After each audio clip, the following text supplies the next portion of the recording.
وہ کہتا یہاں اچھے لوگ کم اور برے زیادہ ہیں، جانتی نہیں ہو یہ اپنے ساتھ کام کرنے والی لڑکیوں کے بارے میں بعد میں کیسی کیسی باتیں کرتے ہیں، اگر سن لو تو دفتر آنا چھوڑ دو۔ میں دفتر آنا کیسے چھوڑ سکتی تھی؟ اتنی مشکل سے مجھے ملازمت ملی تھی، وہ بھی مرحوم والد کے ایک دوست کی سفارش پر۔ میں اور سجاد ایک ہی بینک میں کام کرتے تھے۔ جب ٹریننگ پر تھے تو سجاد کی نشست میرے برابر تھی۔ میری انگریزی زیادہ اچھی نہ تھی۔ سجاد نے محسوس کر لیا کہ کسی لمحے میرا قلم رک جاتا ہے اور میں سوچنے لگتی ہوں۔ وہ نہایت ذہین آدمی تھا، فوراً بھانپ جاتا اور جو لفظ میں ذہن کے نہا خانوں میں ڈھونڈ رہی ہوتی فوراً کاغذ پر لکھ کر آگے کر دیتا۔ اس امتحان میں سجاد نے میری کافی مدد کی، میں اس کی ازحد مشکور ہو گئی۔ ٹریننگ ختم ہو گئی، ہم اپنے آفس میں لوٹ آئے۔ ہماری تعیناتی ایک ہی فلور پر ہوئی۔ میری سیٹ عین اس کی سیٹ کے سامنے تھی۔ میں ایک پاکیزہ خیال، سیدھی سادھی اور سادہ لو لڑکی تھی، فیشن کی الف بے نہ جانتی تھی۔ ڈیوٹی کے اوقات میں سارا دن سر پر دوپٹہ اوڑھے رہتی، چست لباس نہ پہنتی تھی، میک اپ کا دور کا بھی واسطہ نہ تھا۔ دور جدید میں جہاں چمکتی دمکتی لڑکیاں کھٹ کھٹ کرتی آتی، میں پاؤں میں سادہ چپل ڈالے خاموشی سے اپنی کرسی پر آ کر بیٹھ جاتی، سر جھکائے تمام وقت کام کرتی رہتی، کسی سے بات نہ کرتی اور کینٹین تک نہ جاتی، پرس میں بسکٹ یا گھر سے سینڈوچ بنا کر لاتی اور اسی پر گزارا کر لیا کرتی۔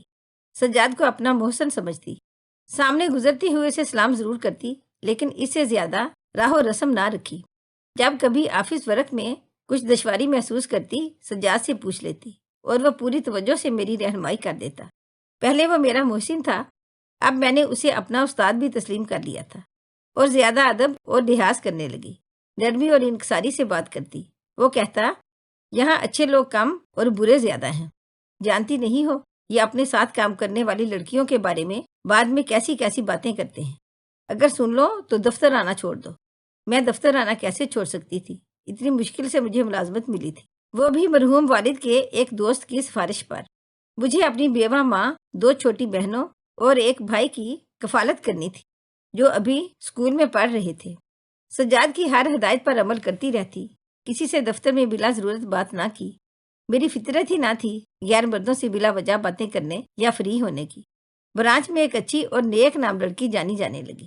کچھ دنوں سے محسوس کر رہی تھی کہ آفس کی چھٹی کے بعد وہ سڑک پر کھڑا ہو جاتا ہے۔ میں نے دیگر لڑکیوں کے ساتھ وین لگوا لی تھی، جب تک وین میں سوار نہ ہو جاتی وہ وہاں کھڑا رہتا۔ ایک روز میری ساتھی لڑکی نے کہا، عتیقہ یہ سجاد کو کیا ہو گیا ہے؟ آدھ گھنٹے تک دھوپ میں کھڑا رہتا ہے، جب تک ہماری وین نہیں چل پڑتی تب تک یہ اپنی گاڑی میں نہیں بیٹھتا، لگتا ہے جیسے یہ ہم لڑکیوں میں سے کسی کی نگرانی کرتا ہے۔ اس لڑکی کے اشارے پر بھی مجھ بیوقوف کی سمجھ میں نہ آیا کہ یہ میری نگرانی کرتا ہے۔ ایک روز امی کی طبیعت خراب ہو گئی، میں نے چھٹی کر لی۔ 2 روز بعد دفتر آئی تو اسے بے تاب پایا، پوچھا کیوں غیر حاضر تھیں؟ امی بیمار ہیں، میں نے بتایا۔ کیا میں ان کی عیادت کے لیے تمہارے گھر آ سکتا ہوں؟ امی سے پوچھ کر بتاؤں گی، میں نے جواب دیا۔ اگلے روز امی کے لیے پھر مجھے چھٹی کرنا پڑی۔ آفس ٹائم کے بعد وہ ہمارے گھر آ گیا۔ میرا پتہ اس نے میری آفس فائل سے نہ جانے کب نوٹ کر کے رکھا ہوا تھا۔ دروازے پر اسے کھڑا دیکھا تو حیران رہ گئی۔ کیا اندر آنے کو نہیں کہو گی؟ اب اتنی تو بد اخلاق نہیں ہو تم۔ مجھے کہنا پڑا، آ جائیے، تمہاری والدہ کی عیادت کرنے آیا ہوں، ان سے ملواؤ۔ میں امی کے کمرے میں لے گئی۔ ان کے پاس کرسی پر بیٹھ کر سجاد نے باتیں شروع کر دیں۔ باتوں کا وہ ماہر تھا، امی کو خوب اپنی باتوں سے لبھایا۔ آپ مجھے اپنا بیٹا سمجھیے، آپ کا بیٹا ابھی چھوٹا ہے، یہ میرا فون نمبر ہے، جب ضرورت پڑے، ڈاکٹر کے پاس جانا ہو، اسپتال جانا ہو، مجھے فون کر دیجیے، حاضر ہو جاؤں گا۔ امی اس کی باتوں سے کافی متاثر ہوئیں۔ میں نے چائے پلائی اور رخصت کیا۔ اس کے بعد یہ ہونے لگا کہ میں آفس میں اور وہ آفس ٹائم میں میرے گھر امی کے پاس بیٹھا دکھ سکھ کر رہا ہوتا، ان سے باتیں کر کے ان کو شیشے میں اتار دیا۔ میں چھٹی کے بعد گھر پہنچتی، امی بتاتی سجاد آیا تھا، یہ کیک لایا ہے۔ میری عیادت کے لیے چھٹی کر لی تھی اس نے۔ حیرت سے میں تصویر بن جاتی، میں تو چھٹی نہیں کرتی، اسے میری ماں کی زیادہ فکر تھی کہ چھٹی کر کے آ بیٹھتا تھا میری ماں کے پاس۔ ایک روز اس نے اپنا مدعا بیان کر ہی دیا، والدہ سے میرا ہاتھ مانگ لیا، وہ بھی میری غیر موجودگی میں۔ وعدہ کیا کہ میرے بھائی کی نوکری لگوا دے گا۔ ہمارا مکان خستہ حال تھا، بینک سے لون لے کر دیا اور مرمت کے وقت مزدوروں کے پاس کھڑا رہا۔ والدہ اس کے بھرے میں آ گئیں، مجھے سمجھاتی بہت شریف انسان ہے، رشتہ مانگ رہا ہے تمہارا عزت سے، تمہاری شادی کی یہی عمر ہے، کہیں عمر نہ نکل جائے، وعدہ کیا ہے کہ تم کو ملازمت سے منع نہیں کرے گا اور تنخواہ سے ایک پائی نہ لے گا۔ تم میرے پاس ہی رہو گی، ہر شرط ماننے کو تیار ہے، بس تم ہاں کہہ دو۔ غرض امی نے میرا پیچھا پکڑ لیا، مجھے ہاں کہتے ہی بنی۔ اس کی صرف ایک مجبوری تھی کہ بزرگوں کو نہیں لا سکتا تھا۔ دوستوں کو نکاح کے وقت لے آؤں گا، نکاح سادگی سے ہوگا۔ فی الحال بینک میں بھی ہم کسی کو نہ بتائیں گے کہ ہماری شادی ہو گئی ہے، الگ الگ رہیں گے جب تک بھائی برسر روزگار نہیں ہو جاتا۔ ہم ماں بیٹی بے وقوف یا حد درجہ سادہ دل تھے کہ گہرائی میں سوچا ہی نہیں کہ یہ آدمی شادی شدہ بھی ہو سکتا ہے۔ اس کے بارے میں کسی سے معلوم تو کرنا چاہیے، وہ کیوں شادی کو اس قدر خفیہ رکھنے پر اصرار کر رہا ہے۔ امی بیچاری زمانے کے چلتر کیا جانے، ان کو تو بس اس بات کی پڑی تھی میری بیٹی کی جلد شادی ہو جائے۔ لڑکا بینک افیسر ہے، خوبصورت اور مہذب ہے، اچھے خاندان کا لگتا ہے، ہر شرط پر راضی ہے۔ بیٹی بھی میرے ساتھ رہے گی، سجاد کو پیسے کا لالچ نہیں ہے، ہماری کفالت بھی کرتی رہے گی، مرد کا سہارا مل جائے گا۔ امی کے گھر پر نکاح خواں اور اپنے 4 دوست لے آیا اور اس کا مجھ سے سادگی سے نکاح ہو گیا۔ واقعی اس نے مجھے ماں سے جدا نہ کیا، بہنوں کی شادیوں میں بھی مدد کی، بھائی کی نوکری لگوا دی، لیکن امی کی وفات کے بعد بتایا کہ میں شادی شدہ ہوں، 5 بیٹوں کا باپ ہوں، تم کو عمر بھر گھر نہیں لے جا سکتا، شادی کو بھی زندگی بھر خفیہ رکھنا پڑے گا۔ اپنے شناختی کارڈ پر تم اسے سجاد کبھی نہ لکھ سکو گی اور نہ اپنے بے فام میں۔ پہلی بیوی جو حشر میرا اور تمہارا کرے گی تم سوچ بھی نہیں سکتی۔ تم ہمیشہ اپنی ماں کے گھر پر رہو گی اور میں کبھی کبھی آیا کروں گا، وہ بھی دن میں، رات کو کبھی یہاں نہیں رہوں گا۔ بیوی اس کی اجازت نہ دے گی، اسے شک میں نہیں ڈال سکتا۔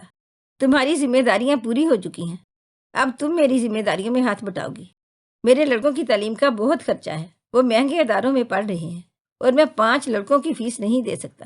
میرے 3 لڑکوں کی فیس تم دو گی اور اپنا خرچہ بھی خود اٹھاؤ گی، کیونکہ میرے پاس اتنا پیسہ ہی نہیں ہوتا کہ اپنی دعائیں لے سکوں۔ اگر یہ سب منظور ہے تو میری بیوی رہو، ورنہ آزادی کا پروانہ لے سکتی ہو۔ اس گھاگ شخص نے کتنی دور کی سوچی تھی، کیا زبردست منصوبہ بندی کی تھی۔ سجاد کے اس انکشاف پر میں حیران رہ گئی۔ بہت دکھ ہوا کہ کتنے دنوں تک مجھے دھوکے میں رکھا، جھوٹ بولتا رہا، اور اب حقیقت آشکار کی ہے تو آزادی کا پروانہ دینے میں بھی نہیں ہچکچاہٹ۔ میں ایک شریف لڑکی تھی، ہمارے خاندان میں کبھی کسی لڑکی نے طلاق نہیں لی تھی۔ طلاق لے کر کیا کرتی؟ اس نے اولاد پیدا نہ کی، کہا کہ میری اولاد ہے اور تم سے اولاد ہو گئی تو اپنے خاندان والوں اور بچوں پر ظاہر نہ کر سکوں گا۔ جب تمہیں بیوی ظاہر نہیں کر سکتا تو اولاد کو باپ کا نام کیوں کر دے سکتا ہوں؟ دل پر ایک گھونسا سا لگا، سوچا کہ جو شخص اولاد پیدا کرنا نہیں چاہتا وہ میرا کیسے ہو سکتا ہے؟ لیکن اب طلاق لے کر بھی کیا کرتی؟ جیسی زندگی ملی اسے قبول کر لیا۔ اس کے 3 بچوں کی فیس دیتی رہی۔ سجاد کے تمام لڑکے پڑھ لکھ کر اعلیٰ عہدوں پر فائز ہو گئے، ان کی شادیاں ہو گئیں، وہ اپنے بیوی بچوں پوتے پوتیوں میں گم ہو گیا اور میں اپنے گھر میں کسی سائے کی طرح گم ہو گئی۔ ریٹائرڈ ہونے کے بعد بڑھاپے کی لاچار عمر میں 4 دیواری میں قید، ہر آہٹ پر انتظار کرتی ہوں کبھی سجاد آ جائے گا، دکھ سکھ پوچھے گا، مجھے بیمار کو ڈاکٹر کے پاس لے جائے گا، مگر اس کو اپنوں سے فرصت نہیں ہے، کیونکہ اس کا گھر، اس کا کنبہ تو مکمل ہے۔ بھائی امریکہ چلا گیا، وہ بھی ہمیں بھول گیا ہے۔ بہنیں کبھی کبھی آ جاتی ہیں تو لگتا ہے زندہ ہوں، ورنہ جیتے جی مر چکی۔ اگر آپ کو ہماری آج کی کہانی اچھی لگی ہو تو پلیز اسے لائک کریں، شیئر کریں اور مزید اچھی ویڈیو کے لیے ہمارے چینل کو سبسکرائب کریں۔ شکریہ۔